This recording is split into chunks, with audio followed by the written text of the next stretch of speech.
Israel और America को 36 तोपों की सलामी। दोस्तों, क्या आप जानते हैं कि इस वक्त इस्राएली प्रधानमंत्री बेंजामिन नेतन्याहू अमेरिका की यात्रा पर हैं और अमेरिका पहुंचकर वो डोनाल्ड ट्रंप के नाम की सिफारिश नोबेल शांति पुरस्कार के लिए करते हैं। सही सुना आपने दोस्तों, वो डोनाल्ड ट्रंप जिसकी नीतियों की वजह से यह दुनिया जो है वो थर्ड वर्ल्ड वॉर की तरफ बढ़ रहा है, वो डोनाल्ड ट्रंप जिन्होंने एक बयान में कहा था कि मैं ईरान को दुनिया के नक्शे से हटा देना चाहता हूं, वो डोनाल्ड ट्रंप जिन्हें अंतरराष्ट्रीय कूटनीति का थोड़ा सा भी अंदाजा नहीं है, वो डोनाल्ड ट्रंप, उनका नाम इस्राएली प्रधानमंत्री बेंजामिन नेतन्याहू ने शांति पुरस्कार के लिए जो है प्रस्तावित किया है। यानी कि अब इस्राएल पाकिस्तान की जमात में आके खड़ा हो गया है। सही सुना आपने दोस्तों, क्योंकि इस वक्त दुनिया में दो ही ऐसे देश हैं जिन्होंने राष्ट्रपति ट्रंप का नाम नोबेल शांति पुरस्कार के लिए प्रस्तावित किया है। इन दोनों देशों में एक और समानता है कि ये दोनों देश आतंक का इस्तेमाल करते हैं अपने विरोधियों पर निशाना साधने के लिए। जी हां, पाकिस्तान जिसने भारत के खिलाफ पिछले कई सालों से आतंक को स्टेट क्राफ्ट के तौर पर इस्तेमाल किया है, आधिकारिक नीति के तौर पर इस्तेमाल किया है, चाहे कश्मीर हो, चाहे पंजाब हो या भारत के अलग अलग हिस्से, पाकिस्तान के अंदर पनप रहे आतंकवादी शिविर। यह एक ऐसा देश है जो डी फैक्टो एक आतंकवादी राष्ट्र है और इस डी फैक्टो आतंकवादी राष्ट्र ने राष्ट्रपति ट्रंप के नाम की सिफारिश की नोबेल शांति पुरस्कार के लिए, और इसी जमात में शामिल हो गए हैं बेंजामिन नेतन्याहू, जो ईरान के खिलाफ, लेबनान के खिलाफ, और गजा में तो इन्होंने 60,000 बेकसूरों को मौत की घाट उतार दिया।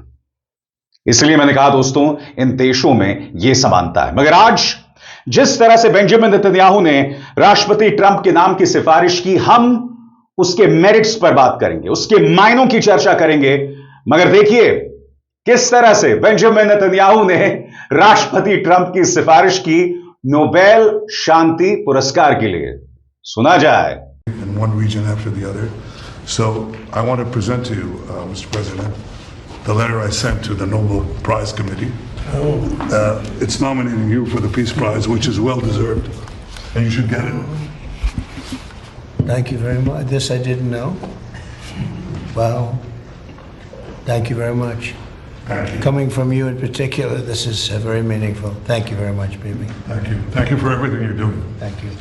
It's a great honor.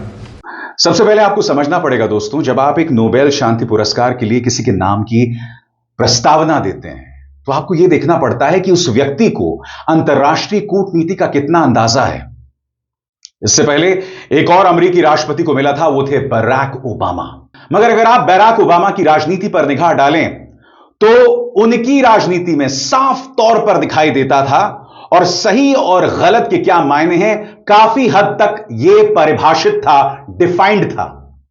मैं यह नहीं कह रहा हूं कि राष्ट्रपति बराक ओबामा की अंतरराष्ट्रीय राजनीति पूरी तरह से पाक साफ थी, बिल्कुल नहीं।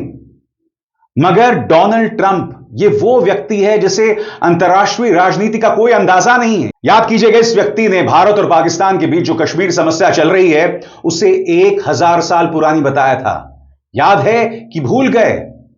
अब इस व्यक्ति का नाम आप नोबेल शांति पुरस्कार के लिए दे रहे हैं जिसे यह भी नहीं पता कश्मीर समस्या की जड़ में क्या है। सुनिए, कश्मीर को 1000 साल पुरानी समस्या बताया था। Well, I'm very close to India and I'm very close to Pakistan, as you know. They've had that fight for 1,000 years in Kashmir. Kashmir's been going on for 1,000 years, probably longer than that.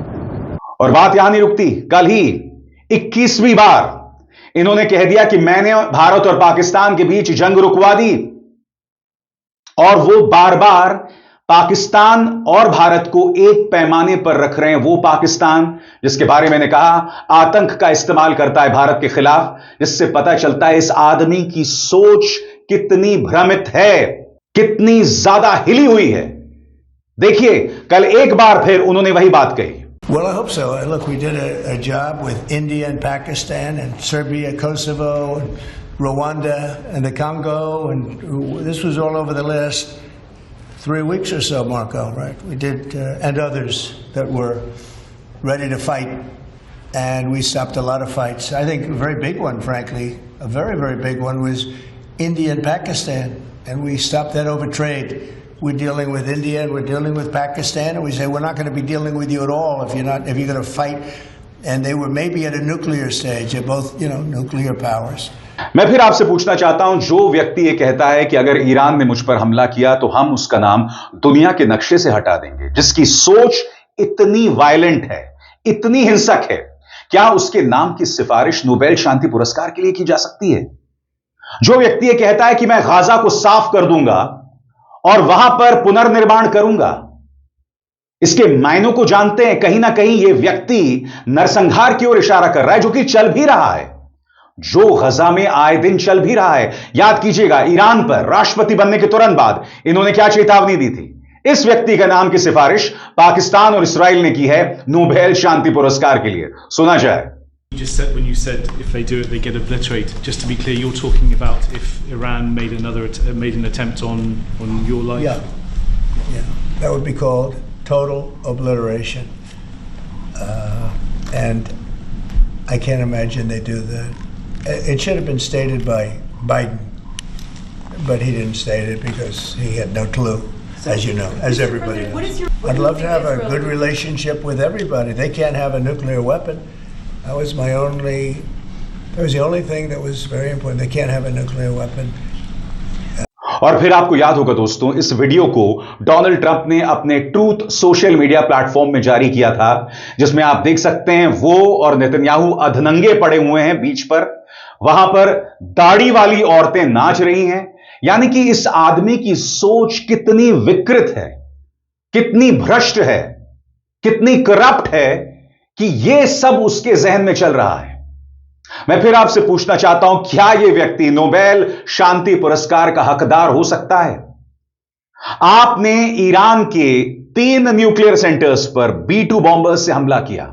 यहां पर एक बहुत बड़ा हादसा हो सकता था। आपको याद है रूस का चेरनोबिल न्यूक्लियर हादसा?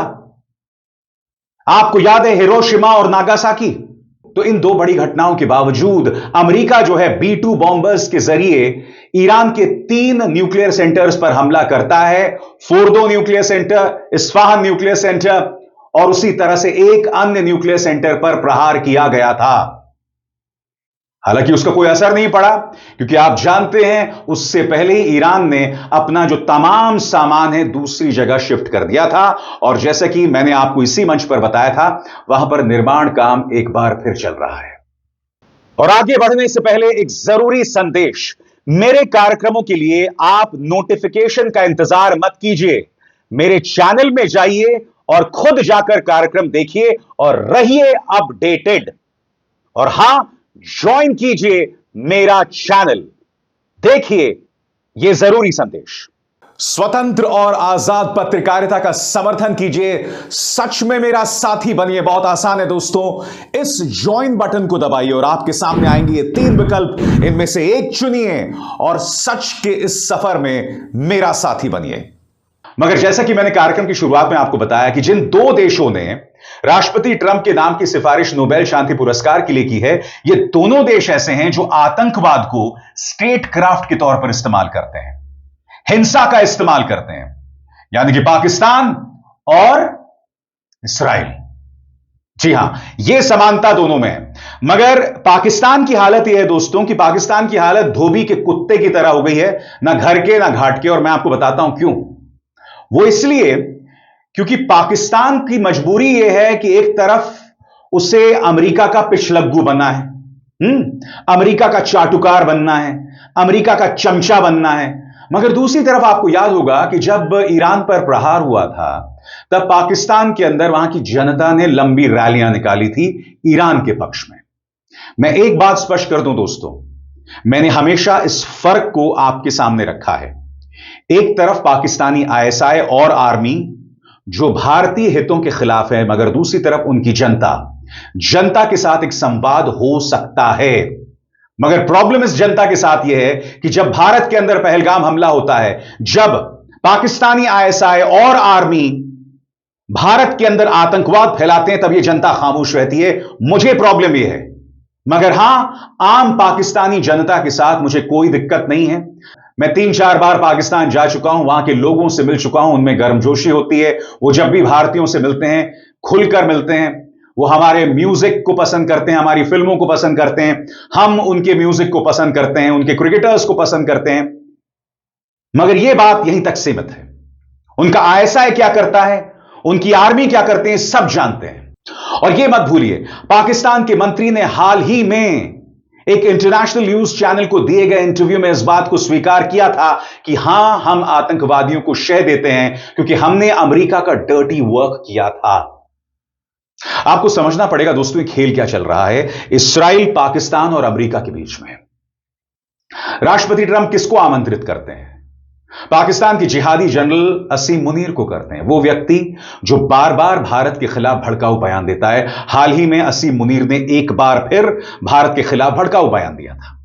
इस व्यक्ति को आमंत्रित करते हैं और यह उम्मीद करते हैं कि हम इनके साथ सहयोग कर सकते हैं, जबकि आप इस बात को बखूबी जानते हैं दोस्तों कि अबोटाबाद में उसामा बिन लादेन पाया गया था, जिसे अमेरिकी सैनिकों ने मौत की घाट उतार दिया था। 9/11 का जो मास्टरमाइंड था वो भी पाकिस्तान के अंदर पकड़ा गया था और अब वो ग्वांटानामो बे में है।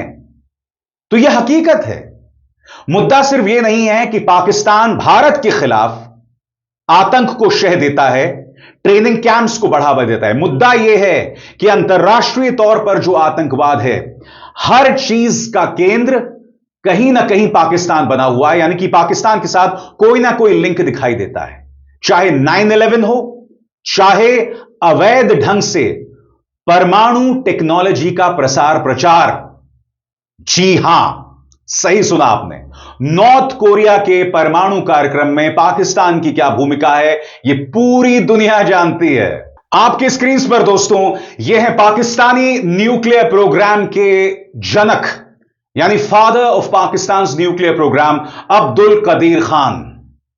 मगर यह व्यक्ति विवादों से घिरा रहा। कहने को यह पाकिस्तान के सबसे बड़े वैज्ञानिकों में से एक, इनकी वजह से पाकिस्तान का परमाणु कार्यक्रम परवान चढ़ सका, मगर इन पर कई देशों में पाबंदी थी। गौर करें, अब्दुल कदीर खान ने पाकिस्तान का यूरेनियम एनरिचमेंट प्रोग्राम खड़ा किया, जिसकी वजह से 1998 में पाकिस्तान का न्यूक्लियर टेस्ट सफल हुआ। पाकिस्तान में उन्हें हीरो की तरह देखा जाता है क्योंकि उन्होंने देश को एटमी ताकत बनाया। मगर उनसे जुड़े कुछ विवाद थे, और वो विवाद क्या है, इस पर गौर किया जाए। 2004 में उन्होंने खुद कबूल किया था कि उन्होंने न्यूक्लियर टेक्नोलॉजी को ईरान, नॉर्थ कोरिया और लीबिया जैसे देशों को गैर कानूनी तरीके से बेचा। इसके बाद उन्हें पाकिस्तान में हाउस अरेस्ट कर दिया गया, लेकिन कोर्ट में कोई मुकदमा नहीं चला। उन्हें इंटरनेशनल जांच एजेंसियों से भी दूर रखा गया। अब अगर हम अंतरराष्ट्रीय रिएक्शंस की बात करें तो क्या है अब्दुल कदीर खान पर? हां, कई देशों ने उन पर बैन लगाया, खासतौर से अमेरिका और वेस्टर्न देशों ने। उन्हें फ्री में ट्रैवल करने नहीं दिया जाता था क्योंकि उन पर न्यूक्लियर टेक्नोलॉजी फैलाने का, प्रोलिफरेशन करने का शक था। IAEA यानी अंतरराष्ट्रीय एटॉमिक एनर्जी एजेंसी और अमेरिका ने उनके नेटवर्क पर चिंता जताई थी। अब इस तरह का देश जो है वो डोनाल्ड ट्रंप के नाम की सिफारिश करता है नोबेल शांति पुरस्कार के लिए, यानी कि इनका जो सबसे बड़ा हीरो, सबसे बड़ा वैज्ञानिक, उस पर पाबंदी, उस पर IAEA जो है वो शक की निगाह से देखता रहा, विवादों में घिरा रहा। उन्होंने खुद कबूल किया कि उन्होंने ईरान, नॉर्थ कोरिया और लीबिया को अवैध ढंग से परमाणु टेक्नोलॉजी बेचने की कोशिश की। अब जाहिर सी बात है, क्योंकि इस व्यक्ति को हीरो समझा जाता था, तो इन पर मुकदमा नहीं चला। तो यह है पाकिस्तान। और जहां तक इस्राइल की बात है, आप इस बात को बखूबी जानते हैं। इस्राइल आज से नहीं, कई सालों से गजा पर अत्याचार कर रहा है। मैं एक बात स्पष्ट कर दूं, अपने नेशनल इंटरेस्ट को, अपने राष्ट्रीय हितों को कैसे संरक्षित रखा जाना चाहिए, कैसे प्रोटेक्ट करना चाहिए, इस बात को इस्राइल बखूबी जानता है। मगर बेंजामिन नेतन्याहू के नेतृत्व में गजा में तमाम हदों को पार कर दिया गया है। 60,000 का आंकड़ा आम आंकड़ा नहीं होता है। और सबसे बड़ी बात, हमें यह भी नहीं भूलना चाहिए कि ईरान पर हमला क्यों किया गया था। ईरान का पूरा परमाणु कार्यक्रम IAEA की निगरानी में चल रहा था। पारदर्शिता यानी ट्रांसपेरेंसी को लेकर कुछ शिकायतें थीं, मैं उसे नजरअंदाज नहीं कर रहा। मगर सबसे बड़ी बात, खुद IAEA के अधिकारी, खुद अमेरिकी नेशनल इंटेलिजेंस की जो डायरेक्टर हैं तुलसी गबार्ड, उनका बयान था कि हमारे पास ऐसे कोई प्रमाण नहीं है कि ईरान परमाणु बॉम्ब बना रहा है। बावजूद इसके इस ईरान पर इसराइल ने हमला किया और यह इसराइल राष्ट्रपति ट्रंप के नाम की सिफारिश नोबेल शांति पुरस्कार के लिए कर रहा है। यह दुनिया बर्बादी की तरफ बढ़ रही है दोस्तों। यहां कल्पना से भी विचित्र हो रहा है। जी हां, स्ट्रेंजर देन फिक्शन। सही सुना आपने कि डोनाल्ड ट्रंप के नाम की सिफारिश नोबेल शांति पुरस्कार के लिए की जा रही है और यह व्यक्ति जो है वो बुरी तरह से डेस्परेट है कि मुझे कोई शांति पुरस्कार दे दे। आपको याद होगा दोस्तों, पत्रकारों से बात करते हुए उन्होंने यह कहा कि मैंने 2 परमाणु राष्ट्रों के बीच जंग रुकवाई, क्या मुझे कोई पुरस्कार देगा? क्या मेरी कोई तारीफ करेगा? याद है कि नहीं आपको? याद है किस तरह से कहा था उन्होंने? Well, they should give me the Nobel Prize for Rwanda and if you look the Congo, or you could say Serbia, Kosovo, you could say a lot of them. You could say, I mean, the big one is India and Pakistan. I should have gotten it 4 or 5 times. I should get it for the, I would think the Abraham Accords would be a good one too. They won't give me a Nobel Peace Prize because they only give it to liberals. यह बात उन्होंने भारत और पाकिस्तान के संदर्भ में कही थी। तो एक तरह से कहा जा सकता है यह व्यक्ति डेस्परेट है और इस्राइल और पाकिस्तान जो अमेरिका के सबसे बड़े चाटुकार हैं वो इस बात को समझते हैं। यही वजह है कि ये 2 देश जो आतंक का इस्तेमाल करते हैं स्टेट क्राफ्ट के तौर पर, इन दोनों ने राष्ट्रपति ट्रंप के नाम की सिफारिश की है नोबेल शांति पुरस्कार के लिए। अभिसार शर्मा को दीजिए इजाजत। नमस्कार।